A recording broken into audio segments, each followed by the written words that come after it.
Today's stuff we're going to be learning is Bava Batra Daf Kuf Mem Tet. So we're going to get started today we ended with a slew of questions. We had throughout the Daf a lot of Ibayalahus. We're going to continue those today. But before we get there, we're going to have it's a little bit of a sidetrack. I'm not really sure why this is smack in the middle of the questions we had yesterday and the question we're going to get to. You remember, just to refresh your memory, we ended with what if somebody, right, we learned already many times, if Shchimera gives away, someone on their deathbed gives away all their property, we're going to assume it was only because they thought they were going to die. But we then asked, and therefore, if they get better, we return it to them. Right? It's not a valid gift. But what if they were mafkish all their property? They consecrated everything. What if they were mafkir? They made it all ownerless. What if they gave it all to charity? Is that viewed any differently? And we didn't really have an answer to that. Now we're going to start with Rav Sheshet. And then we're going to go back to what if someone sold all their property? And where does that come up? Which seems like a real continuation of the previous, which is why I wonder why this is here.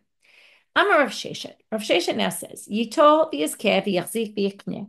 Kulam lashon matanahin. The first issue we're going to deal with today is we've been talking all along that divrei shchimera ktuvim u'mesurim damu, which again we haven't yet seen inside. We're almost there, but not today. The words of a shchimera are a valid gift, right? So that means if you did die, right, we're going to say as if you did a kinyan as if it was a choir. The question is, what kind of language do you have to use? So these are all words. Yitol, this person will take. Yizkeh, this person will acquire. Yachzik, another word of chazaka, right, to take hold of something. Yikneh, well, literally, acquire it. Kulan lashon matanahin. Okay, all those words are synonymous with some type of, it's a language of kinyan, even if you didn't actually do a kinyan. So that clearly means a matan shchivera. But b'manita tana, in a Braita, it added to this list, af yachasin v'yerat. Even if you use a language of Yerusha. We talked before about what works for matana, right? Matana works for people who aren't related. Yerusha won't really work for people who are related. So we'll get to that in a minute. So yachasim, which means yanchel, like nachalaz, to inherit, and yerat is yirash, which is also to inherit. Well, the Gemara says about this, okay, the only time a language of Yerusha will work, if you remember, in general, Yerusha means it's going to be divided by Torah law. But if you give it in the language of Yerusha to somebody who actually can inherit, like for example, you say, I'm giving this to you to inherit. You give it to one of your daughters when all your daughters are supposed to inherit, or one of your sons when all of your sons are supposed to inherit. And Rabbi Yochanan ben Broka says the language of Yerusha will work there. In other words, that's the kind of matnat shchimera that the language of Yerusha will work. Otherwise, it has to be language of matana. If you said language of Yerusha and the person can't be yoresh because they're not one of your heirs, then it wouldn't work. So this Braita, which said even Yachsin Yerat, is only Be'oili or show and only according to Rabbi Yochanan ben Broka, because the rabbis didn't think that you could even do that. Next, Ibayalahus. So now we have a question on that. Again, more Ibayalahus. If you say on your deathbed to somebody, you will benefit and enjoy this object or this land. What does that mean? Does that mean you will acquire it? Or does that mean, do you mean you should benefit from it, meaning take it, it's all yours?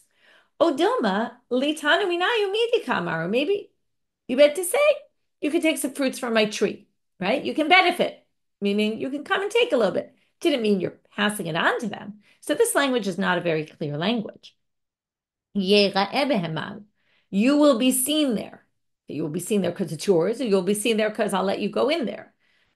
You will stand there. You will stand there because it will be yours, or you will stand there because I'm giving you permission to stand on my property. You can lean on it. Okay, so lean on can sort of mean rely on. Does that mean rely on financially? It's all yours. You can rely on it. Like, yeah, you can come and take some whenever you want. Teku. So all those languages, we don't know what the answer is to these questions, if this would actually be a valid matana or perhaps not. Right? Often we try to figure out what was the person thinking. In this case, we really don't know. It really is 50-50, so we're stuck with the question. Ibayalahu. Machar kol nechasav mahu. Now we get back to a question much more similar to the others, but it's quite different. Giving away all your property as a gift, or giving away your property to the temple, or giving away your property to charity, or ownerless, that's all one thing, because you're leaving yourself with nothing. What if you sell all your property, but now you have money? It's not like you're leaving yourself with nothing. So is that like matana b'miktzat, where we assume you meant to sell everything on your deathbed?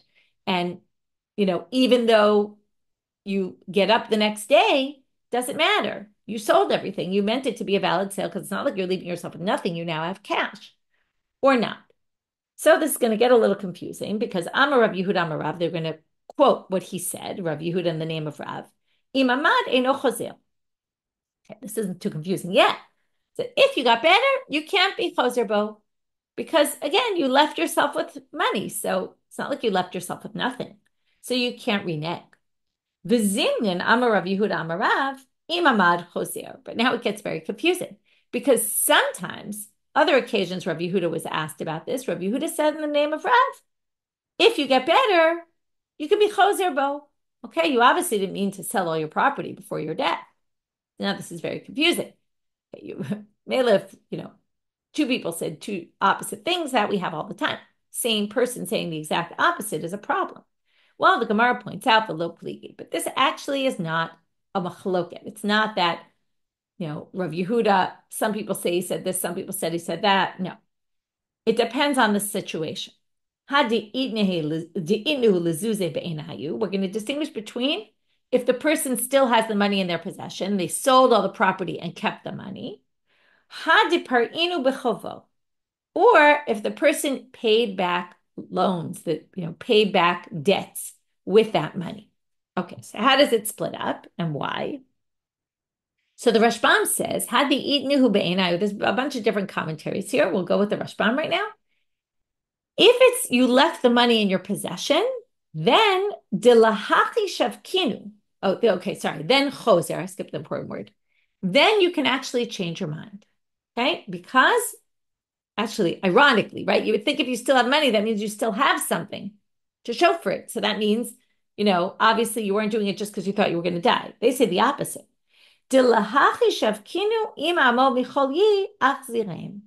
We think that the reason why you kept the money was because you thought, well, if I get better, I'm going to buy it back. Now, why did you sell it in the first place? Some people say perhaps you sold it in the first place because you wanted your children to be able to distribute the estate easily. It's not so easy always to divide land. So you figured you turned it all into money so that when you died, they would have money to divide. Because money is not the smartest thing. It's not so smart to turn your property into money because money could be stolen, money could get lost. It's not exactly as safe as investing in land, especially in those days where they didn't have banks or anything. So why did you do that on your deathbed? To get it ready for your heirs. And in the event that you end up not dying, well, you only did it for that. You kept the money so that you could buy everything back. And then basically the sale is undone.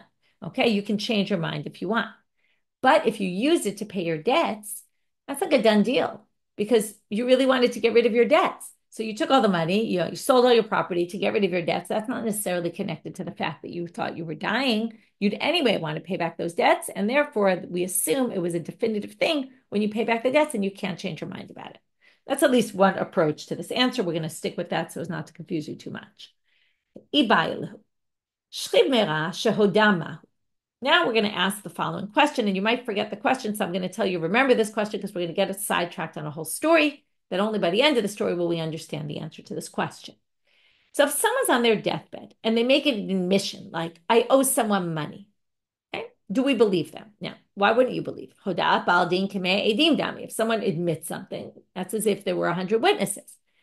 But there's a sugya in Sanhedrin that talks about if a person just says, and this isn't on their deathbed, but if a person says, fascinating sugya, I owe people money, it's very likely that they're just doing it so that they don't look like they have a lot of money. In fact, the Gemara there says, Shalol asbiat banav. They don't want you thinking that their sons have a lot of money because it will bring ayin hara. People think you're very wealthy, right? They'll see you're driving a fancy car. They'll see, I don't know what.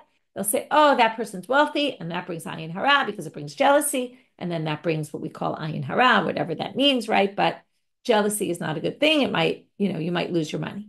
So you want there to be this appearance that you don't have money. So sometimes you say things like, oh, I owe all this money. So yeah, I might have a fancy car, but I have a big debt. So it means in the end, I don't really own a fancy car because in the end, I'm going to have to sell it and pay my debt.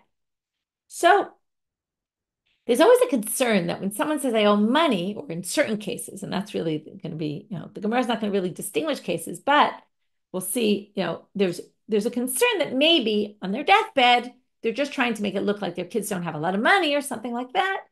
And therefore, maybe we wouldn't accept it. Okay. Maybe it's there. And if it's not for their kids, maybe there's some other reason they want to say, oh, this money's not really mine. So Tashma, let's figure out if we go by this or we don't go by it. So they bring a story of Issur Giora, who was married to the daughter of Shmuel. It's a really unpleasant story. He had taken her captive. He raped her. She got pregnant. Then he decided to convert. Okay, somehow, hopefully it was that they fell in love. We don't really know. A little hard to understand, particularly during this time period. But the fact is, he ends up marrying her. The child that's born to them is Rav Mary. He's often called Rav Mary bar Rachel. We've seen this before. And they say, why Rachel? Because that was his mother. And because his father, he was conceived and the father wasn't Jewish, so they call him by his mother's name. Now, this son, let's talk about laws of converts. Converts can only pass on inheritance to sons that are born after they've already converted. Now, this person, it was an in-between, because the child was conceived when he was non-Jewish, and then was born when he was Jewish. But the laws of converts go like this. You have to be conceived, the child has to be conceived when the father's Jewish for laws of inheritance to kick in. So in this case, laws of inheritance did not kick in because, I read it right now, Issur Giora Havale Tracer Alfe Zuze Be Rava. So the first fact we're getting, and then we're going to talk about Rav Mary, but the first fact we're getting is he gave 12,000 zuzim to Rava to watch for him. Okay, not alone. This is money that was sitting in Rava's house with his name on it, right? You ever go away on vacation or something and there's no safe in the room and you want to leave the money, you put it in an envelope, you give it to the front desk and you say, please watch this money. That's what it is. It's not the same as a loan, because a loan, the money is given to be, right? It's just a debt. This isn't a debt. This is money with his name on it sitting in Rava's house. Now, here comes the problem. Rav Mary Bere, so Rav Mary, his son, right? He was conceived shelo b'kedusha, meaning, right, usually we use this term for someone who was conceived before the mother converted, because we're talking about were they Jewish or not. But that's not the issue here. The issue here is, for sure the child's Jewish because his mother was Jewish. The issue is, can he inherit from his father?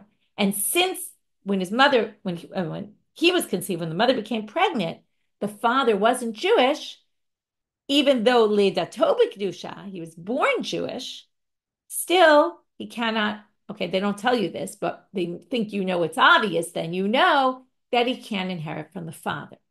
Now the issue is, so now what happens? Well, what would happen in this case is the money that's Issur has that's sitting in Rava's house, when Issur dies, is going to become ownerless. That's what happens to a ger's property. It immediately becomes ownerless. Now, if it's in Rava's house, Rava has first dibs, really, and Rava it'll automatically become his because it's in his house.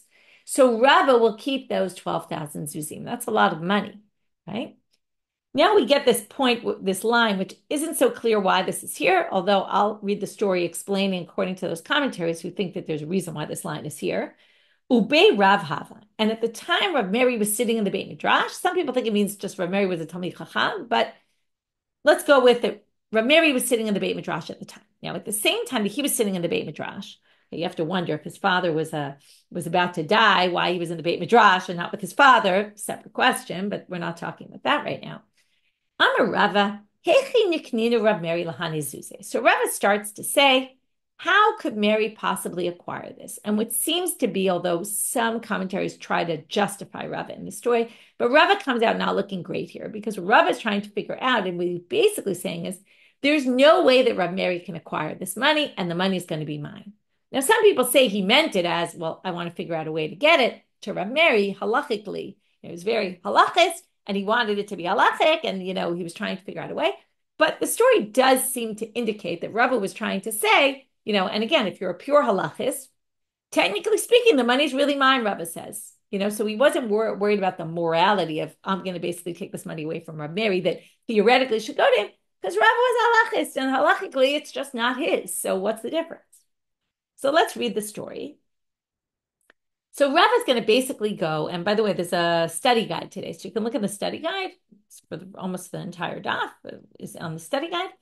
So basically, he says Rav Mary has no way to get this, and he's going to go through a slew of possibilities. There's a chart with this on the page on the study guide, and each time he's going to say, if you want to say this, you won't be able to do it that way. If you want to say this, you won't be able to do it that way. And he's going to basically say, I guess this money's mine. So Ibi Yerusha, if you're going to say he's going to inherit the money when his father dies, well, that's obvious. Lav bar Yerusha, he can't inherit his father because he was conceived before his father was Jewish. Ibn Matana, this is the more complicated one, and there's many different ways to read this, but try to keep it simple. When the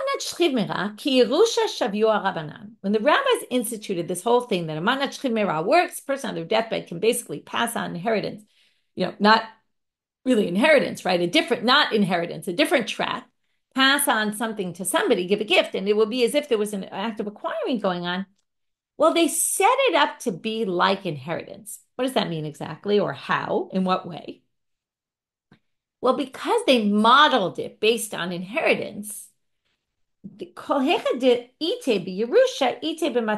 you're in the world of being able to pass on this object to inheritance, then it works. But then you can give a gift also. If you're not in the realm of Yerusha, then you can't give it as a gift either. So the Tosfot explains this the most simply. I'll give you two explanations so as not to make you too crazy with more, but I will give you two. Tosfot says what this means is it's all dependent on the person giving it. Now, Issur is a person who has no heirs. So because none of his children, okay, the assumption is they didn't have children after that, and that's why some people say, what do you mean? It could be they had another son. It was just Rav Mary you couldn't give it to. Not so clear, but probably he didn't have any other sons. Otherwise, it could have been someone else could have gotten it. No, the truth is he couldn't have sons. I take that back. Sorry. Didn't mean to confuse you with that. Ignore what I just said. Now, Issur has no way to bequeath something to anyone through laws of Yerusha. Since he's not, as opposed to every regular Jew who can, or a convert who has sons who were born after the conversion, or conceived and born after the conversion. So because of that, the laws of Shchimera don't apply to him. And according to this interpretation, it's all based on Issur. You have to be, and then what does this line mean? This line means you have to be someone who has potential to bequeath to someone, basically meaning you're Jewish and you have sons, because you don't even have to have sons. You could have brothers, father, anyone who can inherit from you in order to be able to pass on a shchimera. And what we're excluding is this convert. Some people say that what it means is the relationship between the two has to be a relationship of Yerusha. Now, how does that work? What do you mean? Is it matat shchimera meant to override laws of Yerusha and you can give a gift to anybody you want? So they basically say what this means is, well, all of us, if we're Jews, we're related somehow. And somehow I can get a gift to someone who's a Jew. If there were very few people in the world, you and I could be related enough to pass on laws of, the inheritance, because we can always go back to, right, way back when, to our forefathers. So in a case where according to this, it would be one of the sides wasn't born a Jew and is not going to be able to be technically related to anyone and inherit from them, then it would be a problem. So Tosso basically says, no, we're talking about the giver, but others say we're talking about both sides, okay? It could be either side. Okay, so basically, can't do a matnat shchimera to his son. Okay, next option, Ibn Mashicha. So let's do a real kinyan. Let him pull the money. What's the problem? Litnu gabe. Rava says, the money's in my house. He doesn't have the money. Remember, it's a pile of money that's sitting in Rava's house. Ibe chalipin. Wait, you could do a symbolic kinyan. He can give him a handkerchief, right? They can lift a handkerchief.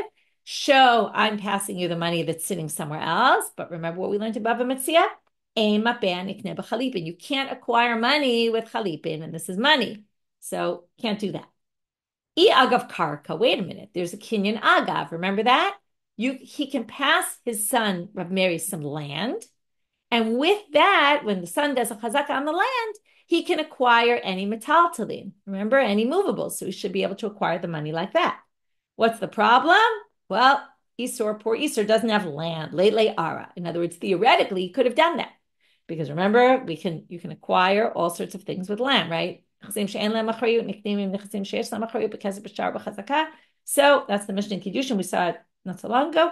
Anyway, there's no land. Okay. The last possibility is Mamad Shloshtan. Now, what's Mamad Shloshtan? If Issur sits with me and Rav Mary, he can basically say, I'm passing on the obligation that Rava has to return me this money. You give it to Rav Mary instead of me. That should work. But you need to do it b'mamad shloshtan, when all three of them are standing there. And what does Rava say? And this is why it's hard to say that Rava is trying to help out the situation, because he says, Ishalach li lo azilna. If he calls me to come, I just won't show up. And then there won't be a way to do mamad shloshtan. So Rav is done with all of his possibilities. There's no possibility left. However, he forgot about one thing. Now, I told you you're going to forget why we're here. Why are we here? Why we bring the story? Because, okay, maybe you remember, what if a Shchimera admits that he owes money to someone? And what could he do here? He could say, I admit that the money that I have in Rava's house is really my son's. Okay, now, it's not exactly true because it's not really his son's, but perhaps it's a way of him being able to give it over to his son. Okay, his son. In other words, it's a way of actually affecting a kinyan by using what we call an odita, they're going to call it. It's a hoda'ah, an admission that admission can actually cause the money to be passed on to his son. Okay, so now, Matkefla Rav Ika Berei Rav Ami. Now remember, they're sitting in the Beit Midrash. And again, this is at least according to one way of reading the story, that in the Beit Midrash with them at the time was Rav Mary. And Rav is talking out loud. Perhaps, I got to assume he didn't know Rav Mary was in the room, because if he did, wouldn't be so smart to be talking about this. Matkefla Rav Ika Berei Rav Ami. So he comes along and says to Rava, obviously, Rava was saying this out loud if he heard him, and he said, Amai, velo de Issur, de halin zuze, de Rav Mary. Why doesn't Issur just make an admission on his deathbed and say, this money goes to, right? This money is actually not mine, it's Rav Mary's money. And then that admission will cause the money to be acquired by Rav Mary, and then Rav Mary can get the money back. The next thing that happens is, okay, and odita, and then he will acquire it through this method of odita, of hoda'ah. And that would show, and it does show, because already he's right, that we have an answer to our question. We accept it. Because this was a hoda'ah, and we'll see he's going to do it, and they're actually going to say that Rav Mary's going to get the money. So what happened? Adahachi, in the meanwhile, classic story, right? Well, this is going on in the Beit Midrash. In the meanwhile, while they're still discussing this topic, Nafik Odita mi Beit Issur, and Odita came out from the house of Issur, and right, and basically it was a done deal. Rav Mary got the money. Now the assumption is that, well, let's just keep reading on and then we'll go back. Ikpid Rava. Rava got very angry. This also seems to support the reading that he was hoping to keep the money for himself. Amar, and he said, Hamigmare ta'anta li inashe umafsidele. Somebody is, okay, apropos the news these days, is leaking information out of the Beit Midrash and, right, making me lose my money. So kind of like angry at someone who did this. Now, what's interesting about it, if you go with this version that Bei Rav Hava, that he was in the Beit Midrash, right? It could be, by the way, Bei Rav Hava is the rabbis were in the Beit Midrash. It wasn't talking about Rav Mary, right? And really someone did leak the information. Could be that Rav Mary was sitting there. Again, I'm just giving you different options that the commentaries say, not my own interpretation. But some people think Rav Mary was sitting there, and Rav Mary heard, ran out of the Beit Midrash, snuck out, went to tell his father and get the money himself. Okay, so Rava didn't know this, right? But you learn a bunch of things, right? Number one, what could happen when people leak information, right? In this case, Rava was upset about it, but in the end, right, it was really fair. It's only fair that Issur should know what his options were. And also, if Rav Mary was really there, Rava's really, you should have paid attention when you start talking about things that affect other people to make sure you know who's there and know who's not there. Anyway, it's an interesting story, but the main thing it taught us was that that an udita, a hoda'ah, on one's deathbed is effective. And that's what we learned from the story. Although, lahalacha, they say as long as you're not concerned that there was some artifice going on, some ha'arama, as they say. So it really somewhat depends on the situation. Like we said, if it seems clear this person just doing it to say, I don't have money, because they don't want their kids to look rich, and then people will look jealously upon them. So then it could be a different situation. And I guess you have to sort of judge the situation as it is. Okay. In this case, by the way, that whole thing, Shalolas B'Apanav, he was actually giving it to his son. So that issue that we'll learn this better when we get to Sanhedrin, and we learn that sugya about Lolas B'Apanav. So, but this obviously wasn't that situation because he was actually giving money to his son rather than, right? It was to his son he was giving the money and not to saying I owe money to someone else. Okay, turning now to Abaye. Last sugya for today. This is actually really quite simple, and it's a short amud, you can see. Shiur karka koshu matanato kayemet. This was our Mishnah, which we understood in a particular way, and it seems like a very obvious halacha, but there is really a big problem with this. The Mishnah says, if you leave over, you didn't give away everything, you left over, now I'll translate the words, karka, land, koshu, a little bit of land, then your matana is kayemet. We assume you didn't do it just because you thought you were dying, because if you thought you were dying, you would have given away everything you left over. Son, it must be you intended, if I don't die, I'll live off this sum. Okay. The problem is that koshu sounds like a little teeny bit of land. Koshu is always nothing almost, right? It's like a little more than nothing.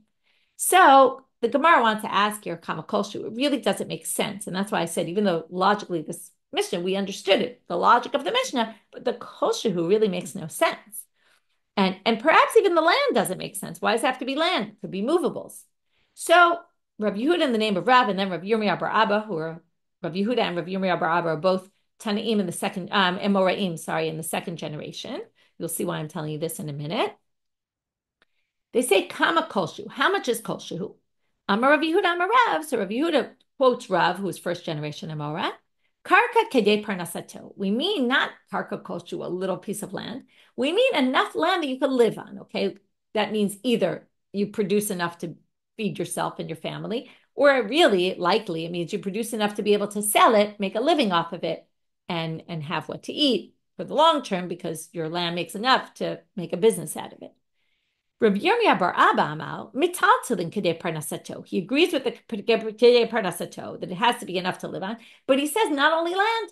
Let's say you have a millstone that you rent out. Right? We saw some examples of that, so that one popped into my head.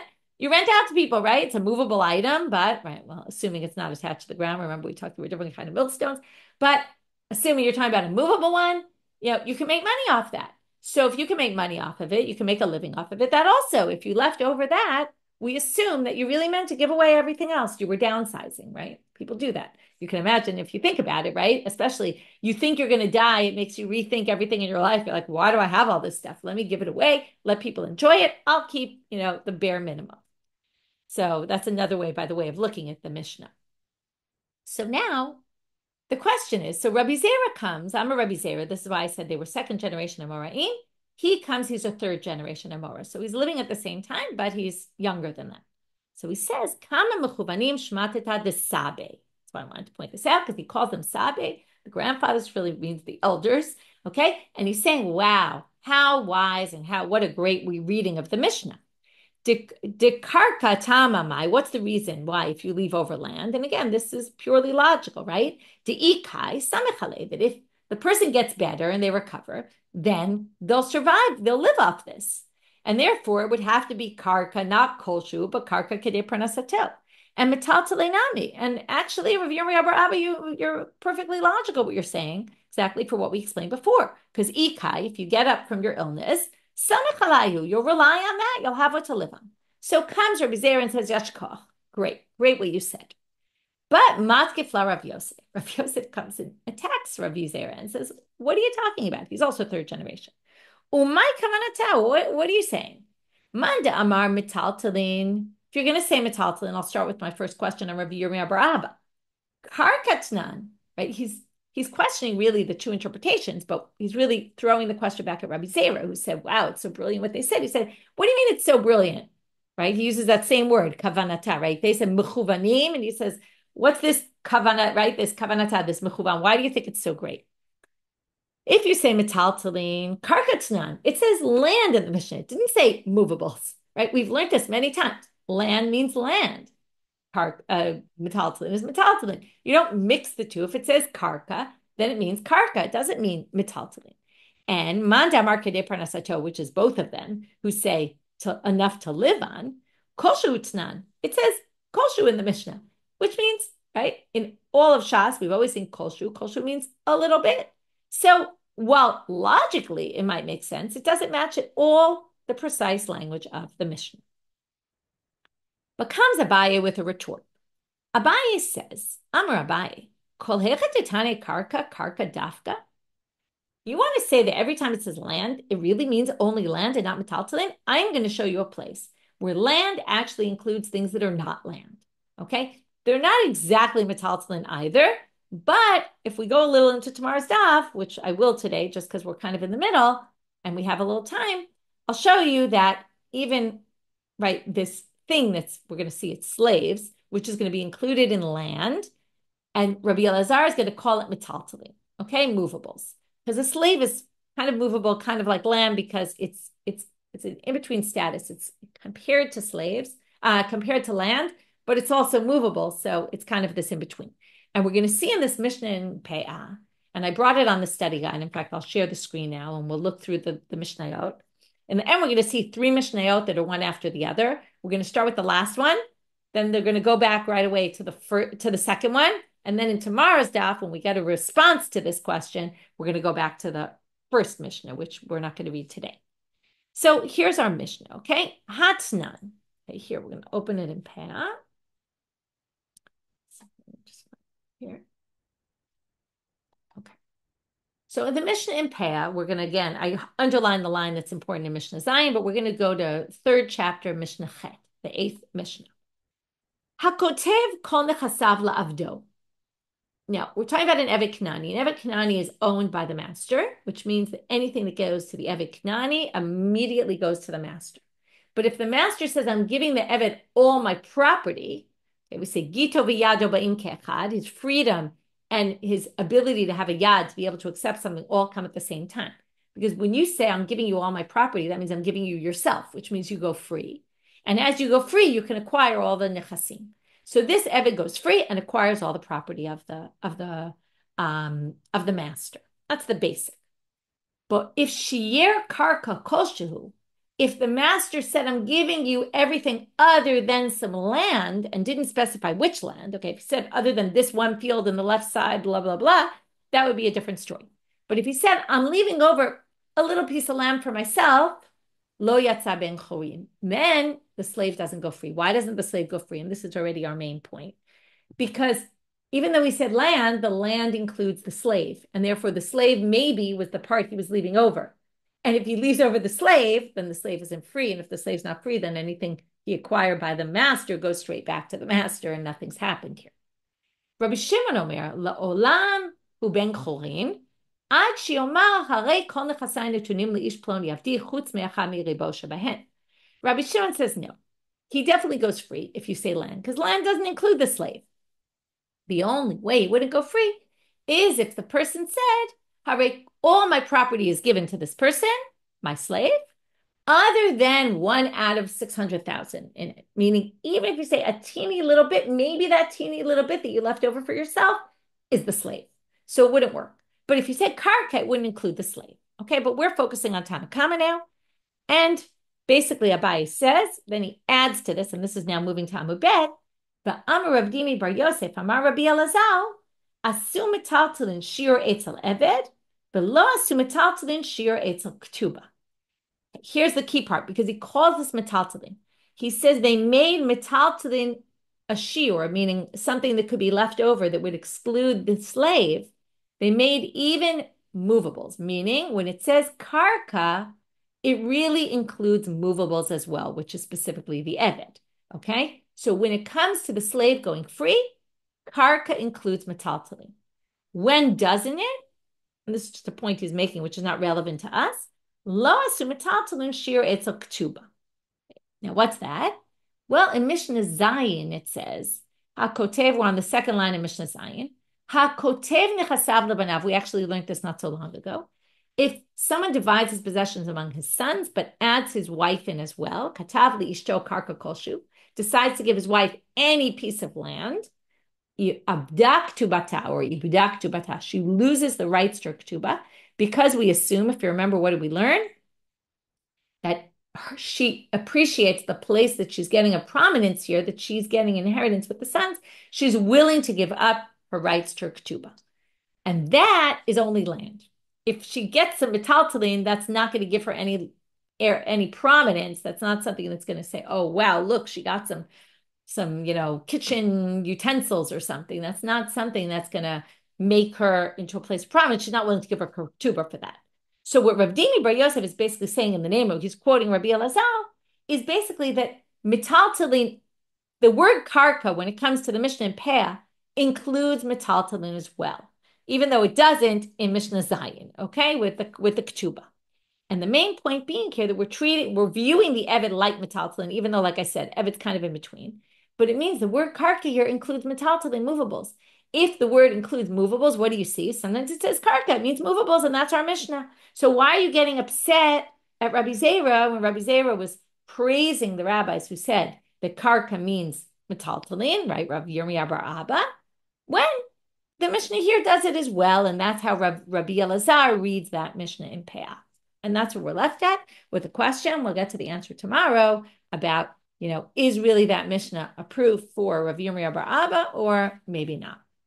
Okay, so what did we do today? We started with the language that one can give a matnat shchid meira that will be as if there was a kinyan done. You need to have some sort of language that's very clear. You're giving over acquiring. You can only use language of Yerusha if it's someone who can be your reish, and you hold like Rabbi Yochanan ben Broka, right? Let's say you're giving it over to one son and excluding the others. So you could use the language of Yerusha, and then we had all these other languages which we were left with an open question. What if you sold all your property? And then we distinguish between if you sold it and still had it in your possession, or you sold it and used it to pay your debts. Then we explain which one would be the one you could be choser, which one would not be. Then we had a hoda'ah. Is a hoda'ah valid? The Shchimra says, I owe someone money, right? That's not saying I'm giving. That's saying I owe someone money. So I owe someone money. Do we believe them? Maybe they have some ulterior motive for saying that there really wasn't any sort of, right, proof that it was theirs or the, whatever it was. And then we proved from the Issur Giora story that, in fact, you could use an udita, as they called it, which actually, there's actually a debate. I didn't mention this when we were learning it. Some people think the udita affects a kinyan. It causes, it is an act of acquisition. Some people say, no, you don't need an act of acquisition, just the proof, the confession, saying I owe someone this money or this money is someone else's or something like that. In this case, this money is my son's, is enough to basically, for it to be viewed as true. Our story makes it better if you explain it as actually affecting a kinyan, because in this case, it wasn't actually true what he was saying. It didn't really belong to his son. He just wanted to pass it on to his son. And that's why saying the odita affects a kinyan fits better in this sugya anyway. And then the last section was when it says shiur karka kolshu, we assume if you left over something for yourself, it was just a matana b'miktzad, and it wasn't called a matna shchimera, which is going to go back if you get better. No, this is a done deal. As long as you leave yourself something, to which we had two interpretations, it means the something has to be enough that you can live on, not just little something. And it can even be movables. And then we have we have one rabbi who praised it. The other rabbi said, well, why are you praising this? This clearly goes against the simple reading of the Mishnah. And now we're trying to analyze it really against the simple reading of the Mishnah. Particularly now we're focusing not on the kolshu, but we're focusing on the karka. Land could include movables. Right now, that's where we're at. And question is that really the case? That land could be movables? Is that the way to read that Mishnah? So we'll wait till tomorrow to finish that part up. Wishing everyone a good day and Shub Savat Tovat.